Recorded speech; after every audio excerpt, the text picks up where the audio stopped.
The assassin.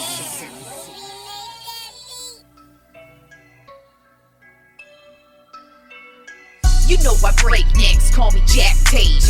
I have no regrets while your life is fading. I'm a crazy fuck equivalent to Satan. When I'm behind the mic, I feel like the greatest. You know I break necks, call me Jack Tate. I have no regrets while your life is fading. I'm a crazy fuck equivalent to Satan. When I'm behind the mic, I feel like the greatest.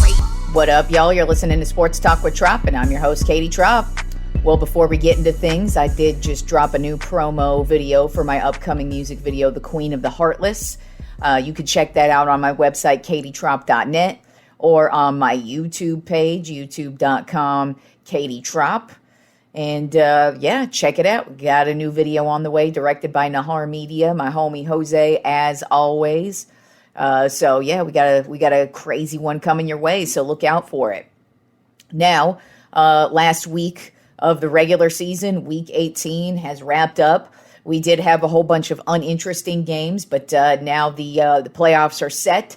So we did have a couple of interesting games yesterday. Some teams' playoff hopes were dashed, and some teams just put it all on the line and were able to, even though they were eliminated from playoff contention, they still put it out there and played great games. So even though we had a bunch of stinkers, we still had some pretty decent games and in certain instances. But it's pretty crazy how fast the regular season goes by. But it is great because nothing is better than NFL playoff time. I fucking love the playoffs, but we'll get into the playoffs on Friday. Let's recap week 18 of the regular season, beginning with the Tampa Bay Buccaneers at the Atlanta Falcons. The Falcons got the win 30-17. Really, the starters for the Buccaneers only played in the first quarter. They basically took Brady and all the rest of the main starters on offense, especially. They took them all out. So that's really the only reason why the Falcons ended up getting this win, because otherwise, I'm sure they would have got their asses beat. But the Falcons finished the season at 7-10, and whoop-de-doo for them. The Tampa Bay Buccaneers move on to the playoffs, and they will be facing my Dallas Cowboys 1 week from tonight, Monday Night Football playoff game. So we'll see how that goes. One of those stupid teams has to win, right? Anyways, then we had the New England Patriots at the Buffalo Bills. This turned out to be a pretty decent game. Not surprising, though. There were a few games here when I made my predictions on Friday. I predicted they would be blowouts, but division games, when I do that, even when the words are coming out of my mouth that I'm picking one team in an ass kicking, I'm even saying to myself in my head, Katie, it's a division matchup. Chances are that's not going to happen. And well, that didn't really happen in this one. I mean, the Bills, for the most part, they had the lead and the momentum going into this one. They actually started the game off with a kick return for a touchdown. Then later in the game, they actually had a second kick return for a touchdown. Josh Allen had a very solid game, 19 for 31, 254 yards and 3 touchdowns. Stephon Diggs had another solid game, 7 receptions, 104 yards and 1 touchdown. So just an all-around spectacular game from the Bills. The Patriots, they actually didn't have as horrible as a game as they do offensively, but they lost. And once again, the Patriots missed the playoffs. We'll see what happens with this Patriots team. I mean, I personally don't believe Mac Jones is the future of this team, but who knows? We'll see. I mean, how much longer is Bill Belichick going to go on? I don't expect him to retire this year, but I have a feeling, man, if he ends up third season in a row, no playoffs next year, he might be questioning some things, and so might the front office. But who knows? We'll see what goes on into next season. But I'm sure in true Bill Belichick fashion, he is on to next season already. But the Bills, they keep rolling, and they had another solid game heading into the playoffs. Then the Minnesota Vikings were at the Chicago Bears. The Vikings just dominated this game 29-13. The Bears actually ended up with the first overall pick in the draft now, so we'll see what they do with that. As I've continued to say, with the Bears, they really need to build around Fields, because he's going to be a good-ass quarterback if they keep him healthy. So They got to start building that offensive line. They need to get him some more weapons in the receiving core, and then they could use a running back as well. I know the two running backs they're working with now, they're not bad, but they could definitely use an improvement basically at every position on offense other than quarterback. Defensively, they're not terrible, but the Bears have a lot of work to do. So we'll see what they do with that first pick. I haven't really looked into what's going on with the draft this year, but if I'm them, you either trade away the first pick and get a bunch of, hopefully get like a really good player plus a bunch of other picks in return, and then you could kind of build your team that way. Or if there's a really good offensive lineman, you go that route, in my opinion. But definitely got to start building around Fields. The Vikings, though, on the other hand, they just had a very solid game. Kirk Cousins went 17 for 20, 225 yards and 1 touchdown, so a very efficient day for him. The running back Madison, he had 54 yards and 2 touchdowns, so just a solid day for the Vikings headed into the playoffs. Then the Baltimore Ravens were at the Cincinnati Bengals. The Bengals dominated this game. They got the win 27-16. Really, the Ravens quarterback situation is going to be awful until Lamar Jackson comes back, and who knows if he's coming back for the playoffs this week. This matchup that we got this week between the Bengals and Ravens is actually going to be another matchup next week as they face off in the playoffs for the Sunday Night Football game next week. So hopefully Lamar Jackson's back, because if not, I really expect it to be a very dominating game by the Bengals, as this one was. They just... there was really no let-up in this one, and the Ravens did not have a chance pretty much at any point in that game. Then the surprisingly good game of the day, the Houston Texans versus the Indianapolis Colts. Now, as I mentioned, the Texans are not the first overall pick in the draft this year. They are now the second pick in the draft this year, and that's all because they won this game. Had they lost this game, they would have the first overall pick. But the Texans actually, all season long, they've had some fight in them, even though they went 3-13-1 on the season. But they were pretty much at least in the majority of their games. They fight hard, and this one was no exception. They actually made this really excellent 4th down and 30 play. They had a couple of bombs just where they threw them up in the air, and they were able to get the game-winning touchdown. And they could either tie the game with a field goal with the extra point, or they could go ahead with the 2-point conversion. And Lovie Smith, he ended up going for the 2-point conversion, and the Texans got the big win against the Colts, 32-31. Unfortunately, I have a feeling that win is what really cost Lovie Smith his job. Fortunately, he was fired today in true Texans fashion. I'm sure they were not happy with that win, but I'm sorry. I don't blame you for wanting your team to actually win. But the Texans, they go out with an actual big win, and the Colts go out with a heartbreaker, as has been their season pretty much. Then the New York Jets, the Miami Dolphins. This was the ugly game of the day. It was just a couple of field goals back and forth, and it was actually tied 6-6 going into the fourth quarter. Then on the last drive, the Dolphins were able to put together a nice little drive so they could actually score yet another field goal. And there was about 16 seconds left on the clock after they scored the field goal. And they were able to get a safety after that field goal, just because the Jets were just kind of throwing the ball around on their last drive. And then the Dolphins were able to recover the ball in the end zone, and they got a safety. So they ended up getting the win of 11-6. And this win would get them into the playoffs. Who the hell knows what's going to happen with them at quarterback at the playoffs? They had some rando name with the last name of Thompson playing quarterback this week, who had a whopping 152 yards, going 20 for 31. So that's just a bad game all around. Dolphins, while they're headed into the playoffs, I don't think they're going to be much of a threat, no matter what happens at quarterback for them. It's just because they don't look good at all. And then you have the Jets. They had an up and down Jets season, and we'll see what happens with them going into the offseason. Then the Carolina Panthers were at the New Orleans Saints. This was another pretty ugly game between two pretty bad teams. The Panthers did eke out the win, 10-7. Alvin Kamara actually had over 100 yards in this game. He went for 107 yards. Chris Olave had a good game for the Saints. He had 60 yards and a touchdown.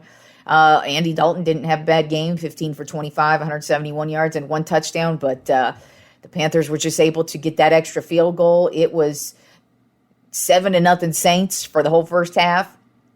Then it was tied at 7 all the way up until the fourth quarter, and the Panthers were able to get the 42-yard game-winning field goal. But both these teams head into the offseason with many questions on both of them on the offensive side of the ball. Then the Los Angeles Chargers were at the Denver Broncos, and the Broncos got a big win. This was probably the best game for the Broncos all season long, and that says a lot. It took them 18 weeks to finally get their shit together and actually put together a solid game. The Broncos got the win, 31-28. This is yet another division matchup where I expected the Chargers to come in and just go roll into the playoffs and win.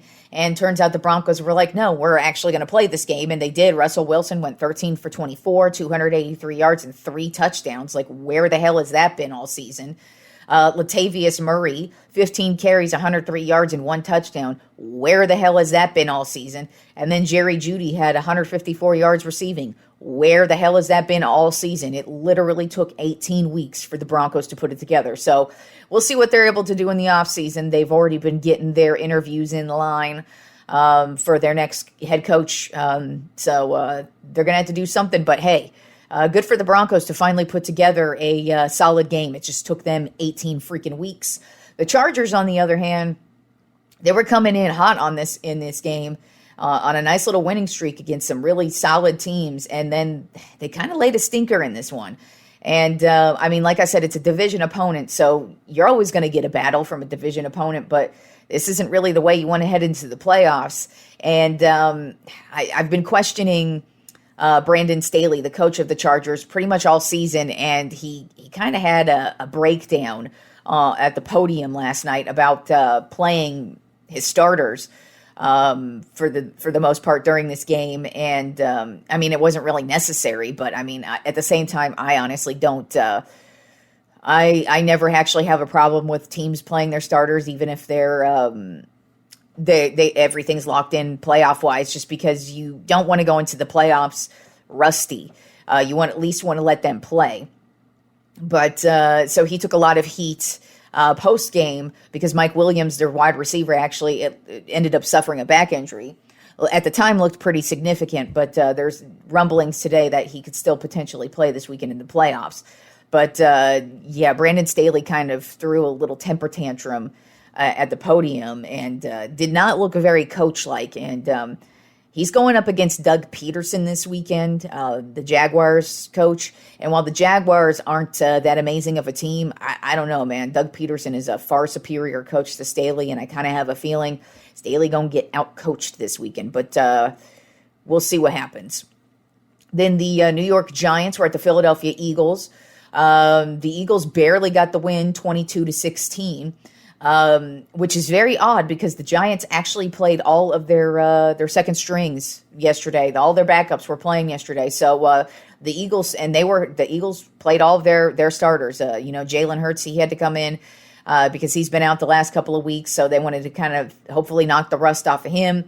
He had an okay game. I mean, I didn't expect him to blow the Giants out of the water. He went 20 for 35, 229 yards, and did have an interception.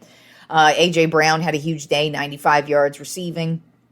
And Boston Scott, he pretty much had the big touchdown of the game, I guess, if you will. But for the most part, this was a low-scoring affair, and the Eagles weren't really that impressive. They did still get the win, but the Giants weren't playing any of their starters. So we'll see what happens with the Eagles. They are the number 1 overall seed. They do get the bye week, which probably helps just so Hurts can get some more rest and hopefully get more healthy in time for the playoffs once they start for them. But yeah, very, very odd game. But once again, division opponent. You just never know what's going to happen in division matchups. Then the Arizona Cardinals were at the San Francisco 49ers, and the 49ers just dominated this game from start to finish. They suffocated the Cardinals 38-13.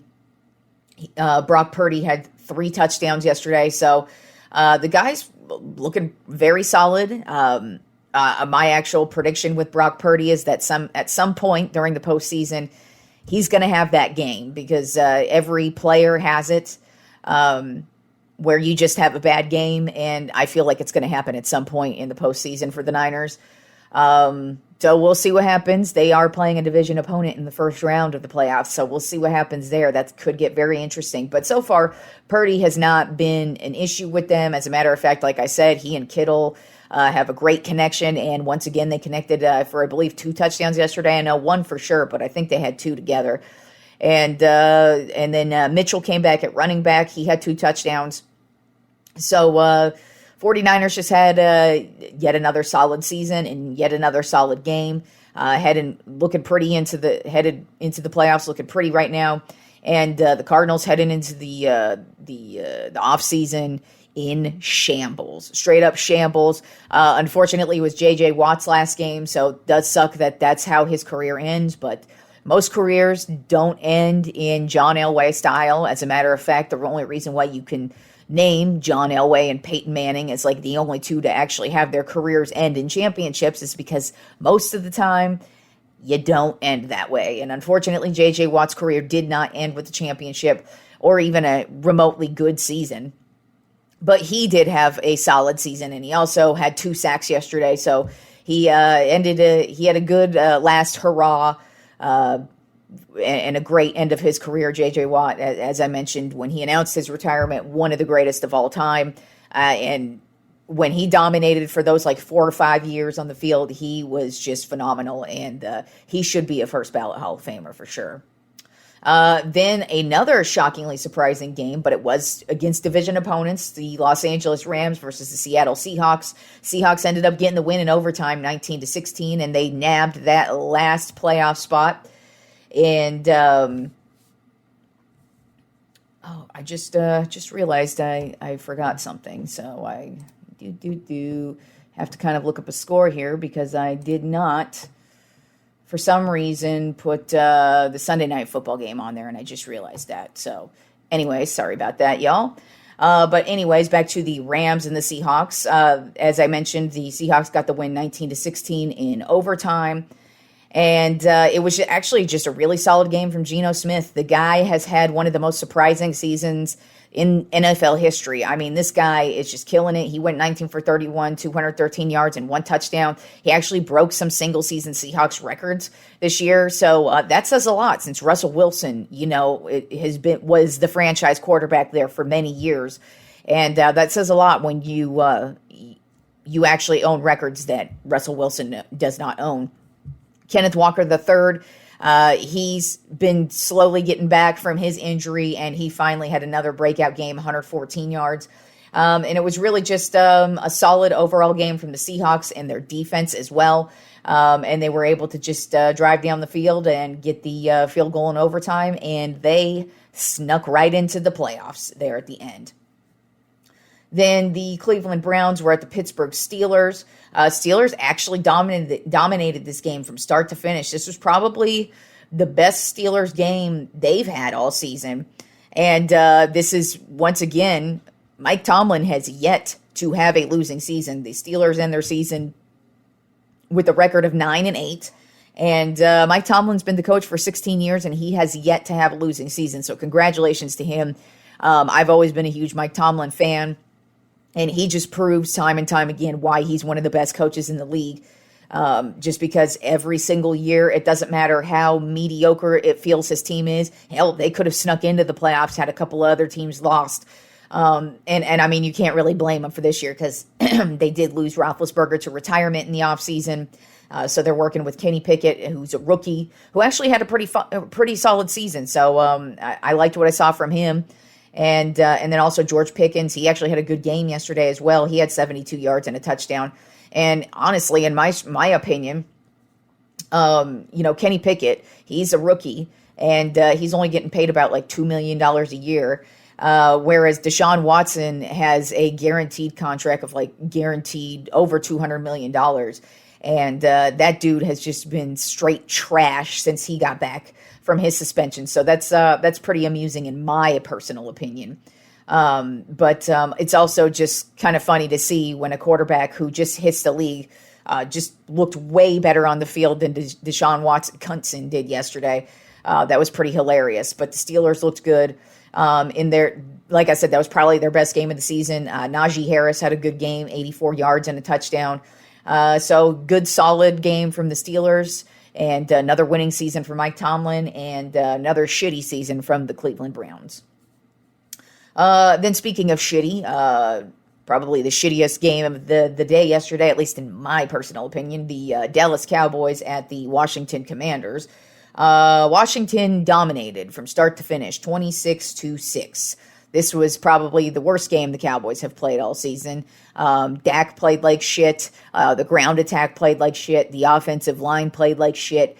And the defense wasn't that great either. And one thing that's really bothering me about the defense that nobody's really talking about is that this pass rush is not getting at the quarterback, most specifically in these last 3 games against 3 trash can quarterbacks. We should easily have had these last 3 quarterbacks running for their lives, throwing interceptions, and straight up on their ass, and that is not the case. I don't even recall the name of the quarterback who played for Washington yesterday, but he played pretty decent yesterday against the Cowboys and was able to get the win over them. And they were barely able to get at him. Then the week before, they let Josh Dobbs, dude who was basically sitting on his fucking couch and has been just a backup player his entire fucking career, he comes out and has a pretty decent game against that stout defense. And then the game before, Gardner Minshew throws for 350 plus yards on that defense. And yeah, we won 2 out of those 3 games. But I have not been impressed with the pass rush. Yes, they've held it down when they need to. And they still have been getting the turnovers, but this pass rush has to step it up, especially against Tom freaking Brady this week. So I just was not happy on any level. And then, of course, even special teams. Usually special teams is actually pretty good for us. And, we had the fumble by the punter Anger on the first drive to set Washington up in good field position. Then a couple drives later when we were receiving a punt, Turpin fumbles the ball right into the hands of a Washington player and sets them up in yet again good field goal position. And then Brett Maher missed an extra point. So it was a horrible game for the Cowboys. Horrible way to walk into the playoffs. But I will say, on a positive note, the Cowboys have not lost 2 games in a row this season. So hopefully they will keep that up, and hopefully they will learn from that game. But that was not a good showing, especially because Washington had nothing to play for, and they kicked our freaking ass. Honestly, the score would have been higher if their kicker hadn't missed so many kicks yesterday. And then, of course, the Sunday night game, it was the Detroit Lions at the Green Bay Packers, and it was very close all the way to the end. And then Detroit just got their second win. And Detroit knew before the game, heading into this game, that they were not headed to the playoffs because Seattle won. So all they were playing for was to beat Green Bay, so Green Bay wouldn't go to the playoffs. And that's exactly what they did. Aaron Rodgers had 3 interceptions last night. So Detroit's defense really stepped it up. And really, Detroit they've been great in the dome, but when they're outside, they usually are awful, and they really put it together last night. Jared Goff put together another great game. This defense really just held it down, and they took so many chances on offense that they probably wouldn't have taken if this game was for something, but since they just wanted to knock the Packers out, they knocked the Packers out. They went for it on a couple 4th downs, and probably the biggest play of the game was they are in scoring position to kick the field goal, but they're only up by by 4 points. So the field goal doesn't really matter. And if you don't convert, then you set Green Bay up in their own territory pretty far deep. So, and the way your defense is playing, nothing probably would have happened, even though Aaron Rodgers is a great quarterback. But still, this Green Bay Packers offense just didn't have it going last night. They were turning the ball over like crazy. But Detroit made this, they went for it on 4th and 1, and they didn't even run it. They straight up passed the ball. Guy catches the ball for a first down, and then they just kneel down and win 20-16 and send the Green Bay Packers packing. And I mean, who knows about Aaron Rodgers? Obviously, both Aaron Rodgers and Tom Brady's careers are, at this point, year to year. And when you see them walk off the field for the last time, it could be the last time. And last night, it was very possible that was the last time we saw Aaron Rodgers play. Now, you don't know. I kind of feel like the Packers have a pretty decent nucleus for him to come back to and potentially make a run next year. But hey, you never know what he's thinking, how his body feels, and just how he's feeling, because he's nearing 40, and just football's a tough sport, and at some point your career does come to an end. But and he even Jamal Williams, the running back for the Lions, he used to play for the Packers a few years ago. He was the backup running back. And when he was hugging Rodgers at the end of the game last night, and he was giving him a high five, he actually whispered into his ear, "Yo, can I get your jersey?" And Aaron Rodgers actually said, I'm keeping this one. So when you hear something like that, it's good potential that that was the end of Aaron Rodgers' career. But you can't write it until he actually officially announces it. As he mentioned last night, after the press conference, he actually said, I'm going to have to obviously get away from the emotional side of this because, hey, that loss last night, I'm sure, still stings today. And just how the season went, I'm sure he's reflecting on the season. And so he's going to have to kind of probably give it at least a week or two until he really starts mulling around. And then obviously he's going to speak with the Packers, and we'll see what happens there. So that's how Week 18 ended, and now we are rolling into the playoffs. So here is how the final playoff picture ended up. The number 1 overall seed in the AFC, Kansas City Chiefs, they're 14-3, and they get the bye week, so they will not be playing Wild Card Weekend. The Buffalo Bills ended up getting the number 2 seed at 13-3. Cincinnati Bengals ended up with the 3 seed at 12-4, and the Jacksonville Jaguars ended up with the number 4 seed at 9-8. The wild card spots went to the Los Angeles Chargers at 10-7. They took the number 5 seed. Baltimore Ravens at 10-7 took the number 6 seed, and then the Miami Dolphins at 9-8 took the number 7 seed. So the playoff matchups for this weekend in the AFC are going to be the Miami Dolphins at the Buffalo Bills, the Baltimore Ravens at the Cincinnati Bengals, and the Los Angeles Chargers at the Jacksonville Jaguars. Then turning to the NFC, the Philadelphia Eagles are the number 1 overall seed at 14-3, so they get the bye week this week. They will not be playing in Wild Card Weekend. Then the number 2 seed, the San Francisco 49ers at 13-4. Number 3 seed, the Minnesota Vikings at 13-4. Number 4 seed, the Tampa Bay Buccaneers at 8-9. Then moving to the wild card, Dallas Cowboys 12-5 are the number 5 seed. New York Giants 9-7-1, they are the number 6 seed, and the Seattle Seahawks got the last seed at 9-8.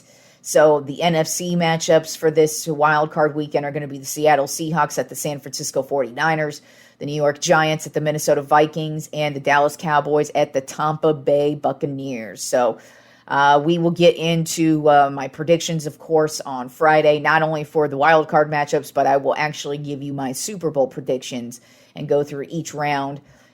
So we'll see where we're at come Friday, but playoff time has officially started, and I'm fucking excited about it. Even though the Cowboys did end the season on a bad note, hey, we're in the tournament. Anything can happen, and we'll see. We'll see what happens. That's why they play the game. We did have 2 firings as of today. Because of course, Week 18 always brings about this first week especially is just going to be firings galore. I wouldn't be surprised if I stopped recording and somebody else got fired right as I was recording the show. But so far, the first firing, of course, was Lovie Smith by the Houston Texans last night, which was extremely pathetic in my opinion. I mean, good for Lovie Smith to get away from such a shitty organization like the Houston Texans. I mean, this is why the Texans are such an awful trash can loser organization who are never going to win shit. First of all, this is the second coach that they've had who they fired after only 1 season. And both black, of course, so like they give a shit.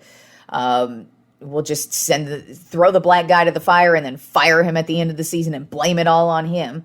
Even though Lovie Smith, in my opinion, the Texans actually played their asses off for him. And given what he was given, there isn't one standout star player on this Houston Texans team. And the fact that Lovie Smith was able to get this team to actually play with heart in each and every game this season is just insane.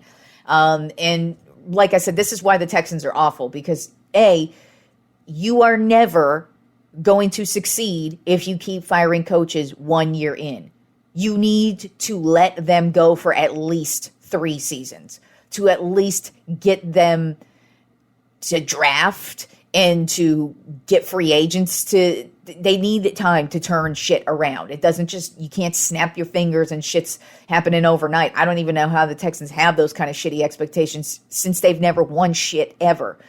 But second year in a row where they fire a coach after one freaking season. But just another reason why this is so bad is just that who wants this job now? 2 years in a row, you fucking do that, where you give the coach zero chance, because last year they didn't give the coach a good chance to win either. They gave him nobody on the fucking field and the fucking Deshaun Watson mess to deal with.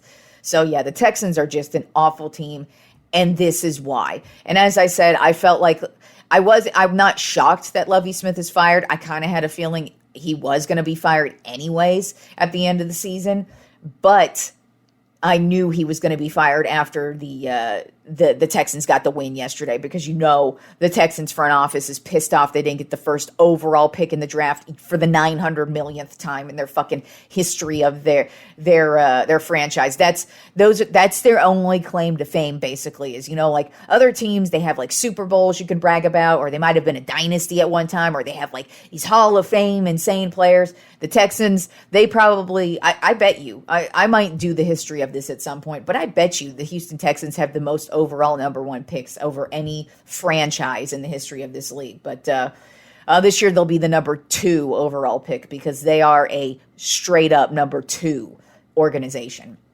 And then, of course, Cliff Kingsbury was also fired by the Arizona Cardinals today.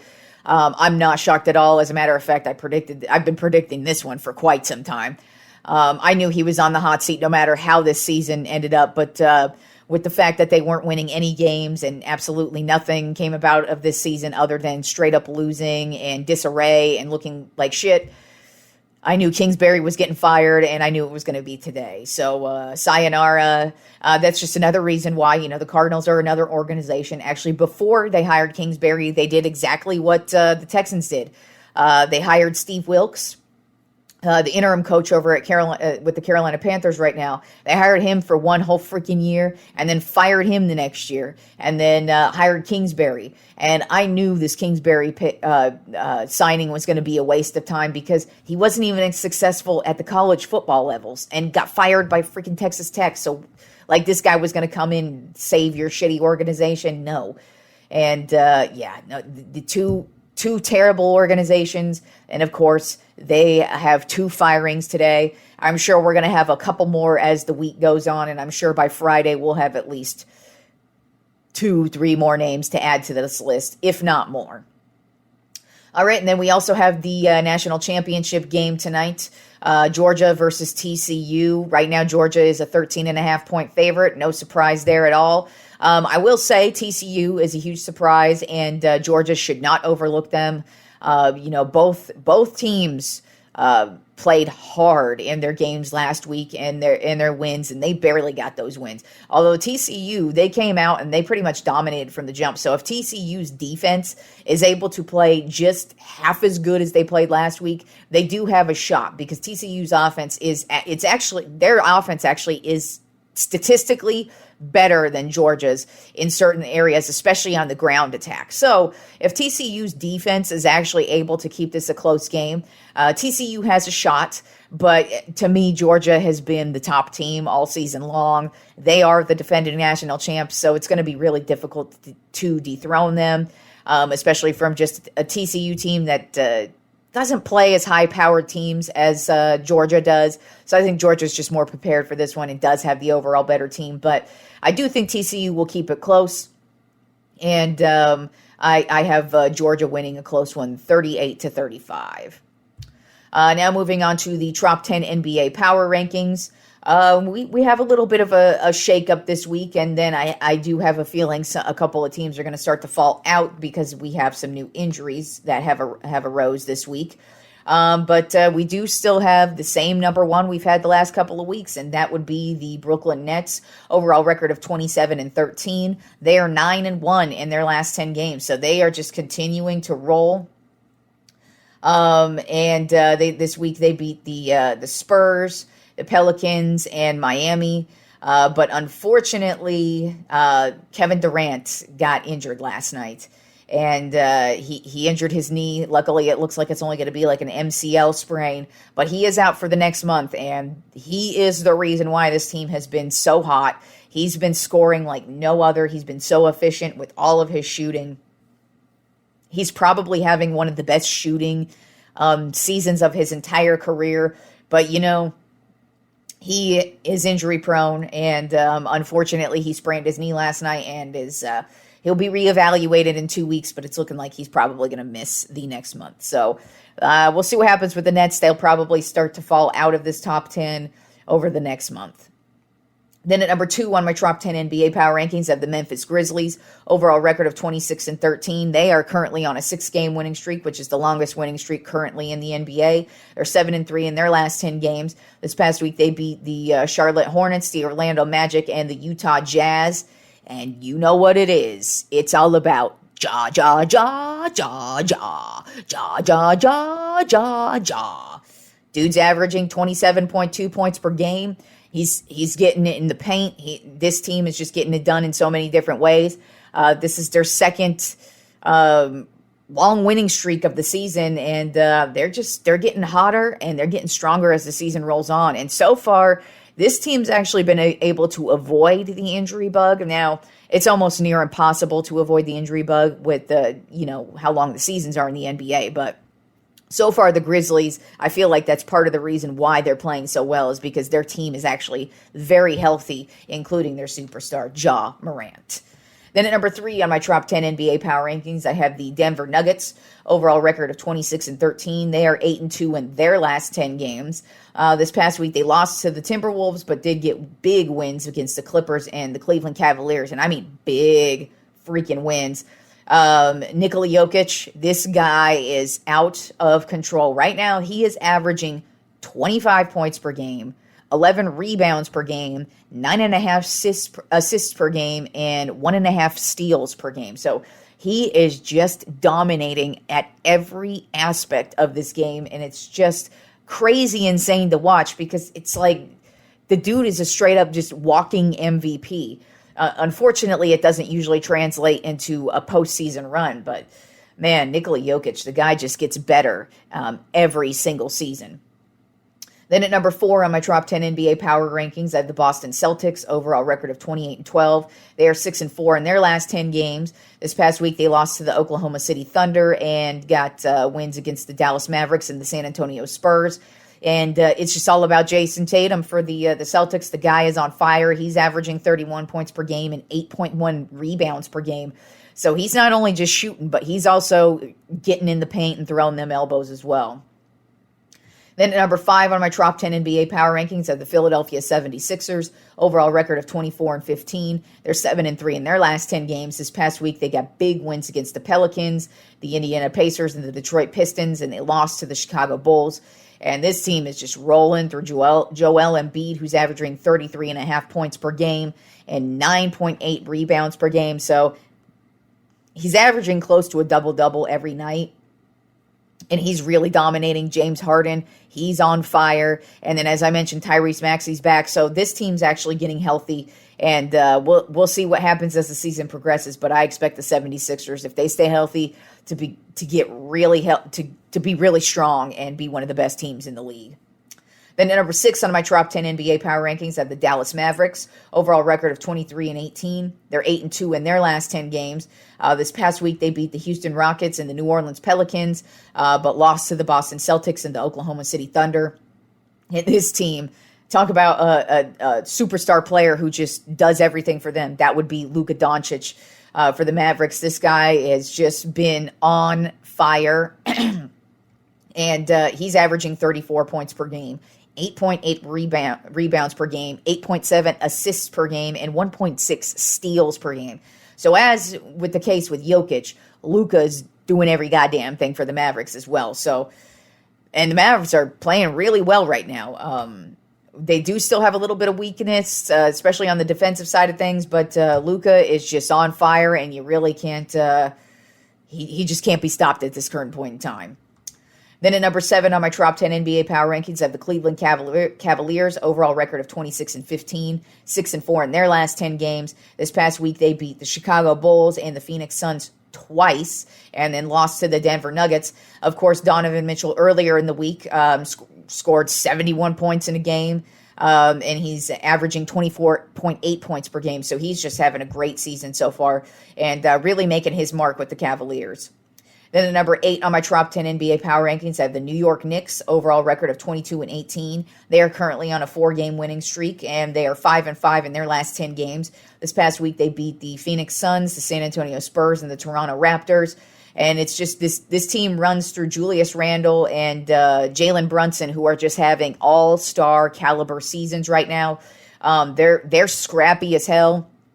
They're making some big shots, but they play defense like no other, and they like I said, they're a scrappy fucking team. They're a streaky team, so I don't know how sold I am on them if they're going to be able to maintain this type of dominance for a while. I kind of feel like they're going to streak throughout the whole season and be one of those teams that maybe like backs into the playoffs. We'll see. They are in the Eastern Conference. It's a little bit easier over there to get into the playoffs. But right now, the Knicks are looking like a pretty damn good team. Then at number 9 on my Tropp 10 NBA power rankings, sliding down a bit, the Milwaukee Bucks, overall record of 25-14. They are 4-6 in their last 10 games. They did get wins this week against Washington and Toronto and lost to Charlotte. But they're just having a down point in the season. So it's not really that big of a deal. Giannis, he's still having a dominating season, averaging 32 points per game and 11.8 rebounds per game. So he's getting the job done. It's just, basketball is a difficult game. When it's this long of a season, sometimes you slump. And right now the Bucks are slumping. And speaking of slumping, is the team rounding out the Tropp 10 this week would be the New Orleans Pelicans. 24-16 on the season and 6-4 in their last 10 games. This past week, they lost to Philadelphia, Brooklyn, and Dallas and beat the Houston Rockets. But, I mean, really, they're suffering just because, Zion got injured, hurt his hamstring, and he's going to be out at least 3 weeks. And you could tell they've been struggling ever since. So who knows what's going to happen with the Pelicans. I still think they're a pretty solid team. But unfortunately, the injury to Zion just sets you back, and it's going to cost you, especially in the Western Conference. The Western Conference is always a battle, and you don't want to start falling behind. Now, the Pelicans are still one of the top teams in the Western Conference right now, and hopefully they're able to at least tread water until Zion gets back. But Zion's injured again. And Durant's injured again, but Steph Curry is supposed to be coming back either at some point this week or next week. So the Warriors will be getting him back. But we have a couple of big time injuries to some Tropp 10 NBA power ranked teams this week, and so that means they could start tumbling down. And the Pelicans already did tumble. Zion got injured at the beginning of last week. And they were midway at the midpoint in the Tropp 10 last week. I can't recall exactly where they were. I think they were at like number 5-ish in that area. Now they've tumbled down to 10. And if they keep it up the way they're going, they ain't going to be there anymore. But as I said, it's a long-ass NBA season. And now that we're getting to the nitty-gritty with the NFL playoffs, it's going to be time to turn our full attention over to basketball. Not only just the NBA, but college basketball as well. And then baseball is right around the corner. Those pitchers are going to be reporting here in the next couple of weeks, I believe. So sports keeps on rolling, even though the football season's coming to an end. But, football season is at the best point in the season right now, and that's playoff time, bitches. So enjoy the rest of the week of sports, and we will be talking NFL playoffs on Friday's show.